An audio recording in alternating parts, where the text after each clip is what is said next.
So sekalian, pagi ini saya ingin mengajak saudara untuk melihat apa makna atau arti kata daripada penasehat ajaib. Kata ajaib itu luar biasa.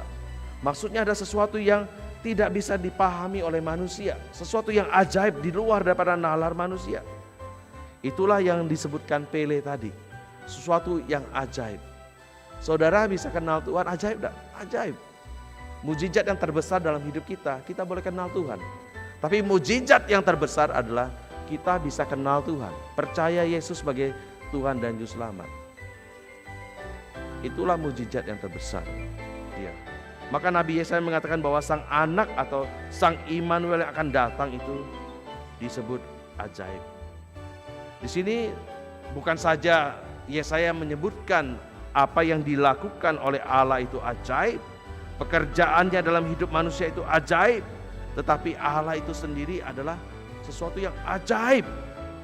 Kalau kita memandang dan meyakini bahwa Tuhan kita adalah Allah yang ajaib, seharusnya kita tidak perlu khawatir dan tidak perlu kita menerus-menerus hidup di dalam kecemasan, kekhawatiran.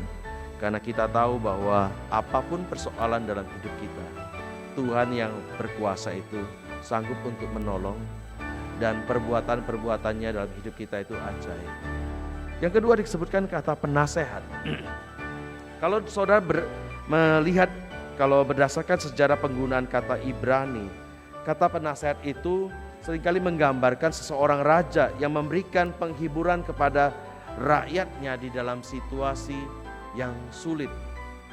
Mengenai Roh Kudus itu parakletos ya.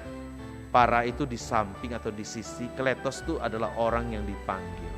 Orang yang dipanggil untuk ada di sisi kita, tujuannya untuk apa? Tujuannya untuk menolong, tujuannya untuk menghibur, memberikan semangat kepada para prajurit yang tawar hati, memberikan pembelaan untuk seorang yang tertuduh, ya, memberikan penghiburan kepada orang yang letih lesu. Dia dipanggil untuk ada di sisi kita, untuk menolong kita. Namanya parakletos. Maka Roh Kudus itu disebutkan penolong, penghibur, ya, penasehat yang lain. Kalau kata yang lain itu berarti Kristus sendiri adalah penasehat. Kristus adalah seorang penasehat. Dia memberikan arahan bagi hidup kita, menasehati kita supaya bagaimana kita bisa hidup berjalan sesuai dengan keinginan Tuhan dan hidup kita itu berhasil. Tapi disebutkan Kristus adalah penasehat yang ajaib, yang melampaui daripada manusia.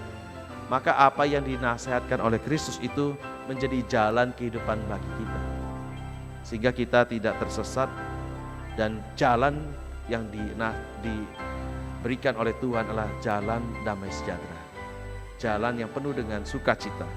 Saudara yang terkasih dalam Tuhan, sang anak itu disebutkan sebagai penasehat ajaib.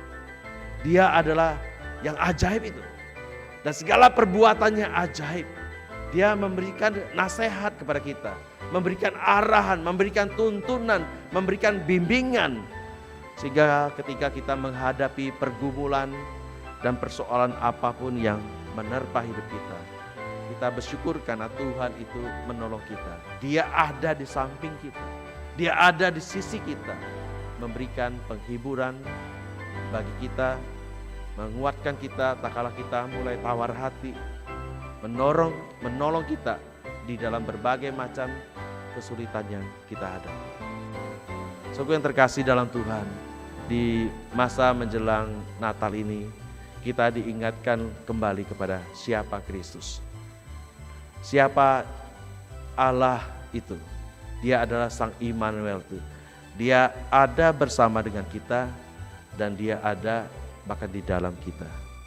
Dia ada di sisi kita untuk menolong kita, dan Dia adalah penasehat yang ajaib itu.